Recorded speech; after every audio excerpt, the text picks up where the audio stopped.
வணக்க நண்பர்களே, இனியவை குரல் அதிகாரத்திலிருந்து 10 திருக்குறள் பார்க்கலாம். முதல் திருக்குறள் பாருங்கள். இன்சொலால் ஈரம் அலை படிரலாம் செம்பொருள் கண்டார் வாய்ச்சொல்.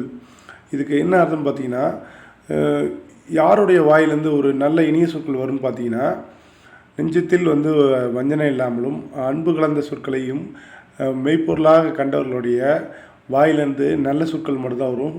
தீமையான இழிவான சொற்கள் வராதுன்னு சொல்கிறாங்க. ஈரம் என்றால் அன்பு, அலை என்றால் கலந்து, படினா வஞ்சம், செம்பொருள்னா மெய்ப்பொருள். அடுத்த திருக்குறள் பாருங்கள். அகனமர்ந்து ஈதலின் நன்றே முகனமர்ந்து இன்சொலன் ஆகப்பெறின். அதாவது என்ன சொல்கிறாங்கன்னா, ஒருத்தருக்கு பொருளை நீங்கள் மனசு சந்தோஷமாக கொடுத்தா அதுவும் ஒரு சிறந்தது தான். அதை விட சிறந்தது என்னென்னு பார்த்தீங்கன்னா, நீங்கள் எதுவுமே கொடுக்காட்டாலும் பரவாயில்ல, ஒருத்தர் பார்த்து ரொம்ப முகமலர்ச்சியாக சந்தோஷமாக ஒரு புன்னையோடு நம்ம பேசுகிறது அதுவே பெரிய சிறந்த அறம் அப்படின்னு சொல்கிறாங்க. சரிங்களா? அகன் என்றால் பார்த்தீங்கன்னா அகம், உள்ளம், அமர்னா விருப்பம், சமர்னா போர், அமர்ந்துனா விரும்பி, முகன் என்றால் முகம், இன்சொல்னா இனிய சொல், இன்சொலன்னா இனிய சொற்களை பேசுபவன். அடுத்த திருக்குறள் பாருங்கள். முகத்தான் அமர்ந்தினது நோக்கி அகத்தானம் இன்சொலினதே அறம் அப்படின்னு சொல்கிறாங்க. அதாவது என்ன சொல்கிறாங்கன்னு பார்த்தீங்கன்னா, ஒருத்தரை பார்த்து நீங்கள் ரொம்ப முகமலர்ச்சியோடு விரும்பி ஒரு சந்தோஷமாக பேசினாவே போதும், ஒரு நல்ல சொற்களை பேசினாவே போதும், அதுவே ஒரு சிறந்த அறம் அப்படின்னு சொல்கிறாங்க. சரிங்களா? அதுதான் அறன்னு சொல்கிறாங்க.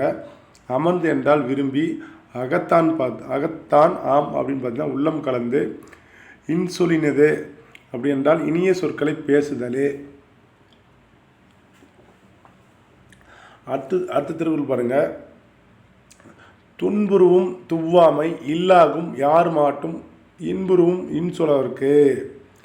யார்கிட்ட வறுமை இருக்காதுன்னு பார்த்தீங்கன்னா, எல்லார்கிட்டையும் எந்தவித பாகுபாடின்றியும் இனிய சொற்களை பேசுபவர்கிட்ட இந்த துன்பத்தை தரக்கூடிய வறுமை இருக்காதுன்னு சொல்கிறாங்க. சரிங்களா?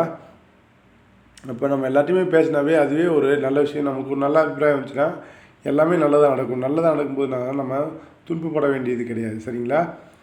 அடுத்து பார்க்கலாம், அது சொற்பொருள் பார்க்கலாம். துன்புருவும் துன்பம் தரும், துவ்வாமை வறுமை, யார் மாட்டும் எல்லாரிடமும், யார் மாட்டும்னா எல்லாரிடமும், இன்புருவும் இன்பம் தரும். அடுத்த திருக்குறள் பாருங்கள்.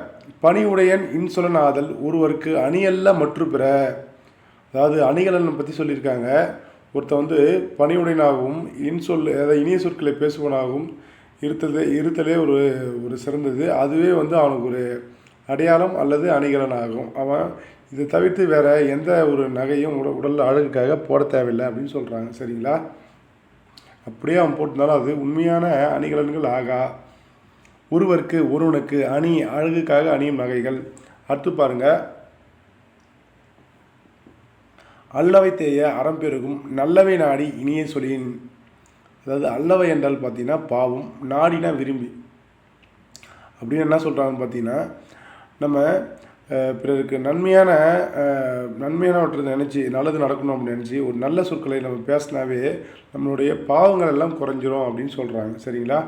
பாவங்கள் குறைஞ்சால் நமக்கு என்ன வரும்? அறம் வளர்ந்து பெருகும். அல்லவை என்றால் பாவம், நாடி என்றால் விரும்பி. நயனின்று நன்றி பயக்கும், பயனின்று பண்பின் தலைப்பிரியா சொல். அது என்ன சொல்கிறாங்க பார்த்தீங்கன்னா, மற்றவங்களுக்கு ஒரு நல்ல விஷயங்களை செஞ்சு நல்ல பண்பிலிருந்து நீங்காத சொற்கள், அதாவது நல்ல பயனை தரக்கூடிய செயல்களை செய்தும் நல்ல வார்த்தைகளையும் நம்ம பேசினாவே பார்த்தீங்கன்னா அவருக்கு இன்பம் தரும் அப்படின்னு சொல்கிறாங்க. சரிங்களா? இன்பம் வரும்னு சொல்கிறாங்க. நயன் என்று நல்ல பயன்களை தந்து, நன்றி நன்மை, பயக்கும் கொடுக்கும், பயக்கும் என்றால் கொடுக்கும், தலைப்பிரியா சொல் நீங்காத சொல். சரிங்களா? மறுபடியும் சொல்கிறேன், திருக்குறளுடைய அர்த்தம் பாருங்கள். யாருக்கு பார்த்தீங்கன்னா நயனின்றி நன்றி பயக்கும், பயனின்று பண்பின் தலைப்பிரியா சொல். இப்போ ஒருத்தவங்களுக்கு நல்ல செயலையும் செஞ்சு நல்ல ஒரு பண்பான சொற்களையும் நம்ம பேசும்போது நமக்கு இன்பம் தான் கிடைக்கும். சரிங்களா? அதுதான் அவங்க சொல்லியிருக்காங்க. இப்போ உதாரணத்துக்கு சொல்லலாம், நம்ம யாருக்குமே கெட்டது நினைக்கல, நல்லதாக பேசுனா நல்ல மனுஷன்பா, அருமையான மனுஷன் சொல்லுவாங்களா, அவ்வளோதான். அதுவே நமக்கு ஒரு சந்தோஷம் தானே. அடுத்து பார்க்கலாம். சிறுமையுள் நீங்கிய இன்சொல் மறுமையும் இம்மையும் இன்பம் தரும். சிறுமைனா என்னன்னு பாருங்கள், துன்பம். மறுமைனா மறுபிறவி, இம்மைனா இப்பிறவி. பிறருக்கு சிறுமையான துன்பத்தை தரக்கூடிய கெட்ட சொற்களை நம்ம விட்டுட்டு நல்ல சொற்களை இனிய சொற்களை பேசினா மறுமை என்றால் மறுபிறவி, இம்மை என்றால் இப்பிறவி, ரெண்டு பிறவிலையுமே நமக்கு இன்பம் தரும்னு சொல்கிறாங்க. அடுத்த திருக்குறள் பாருங்கள்.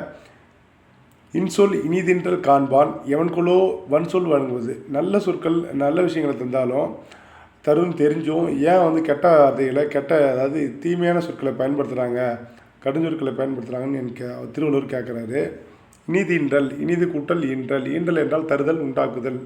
வன்சொல் கடுஞ்சொல் எவன்கொலோ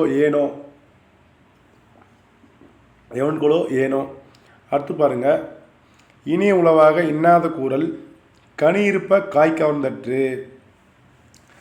அதாவது பழம் இருக்கும்போது நம்ம காயை சாப்பிட முடியாது, சரிங்களா? அதுபோல் நல்ல சொற்கள் இருக்கும்போது இனிமை தரக்கூடிய சொற்கள் இருக்கும்போது ஏன் நம்ம தீமை தரக்கூடிய துன்பம் சொற்களை ஏன் நம்ம பேசணும் அப்படின்னு சொல்லிட்டு திருவள்ளுவர் சொல்கிறார்.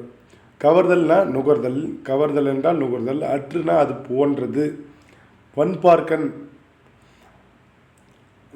வட்டல் மறந்துட்டு, அதாவது இந்த என்ன முன்னாடி ஒரு திருக்குறள் படித்தோம், அந்த திருக்குறளில் அவங்க சொல்லியிருக்காங்க. அவ்வளோதான்.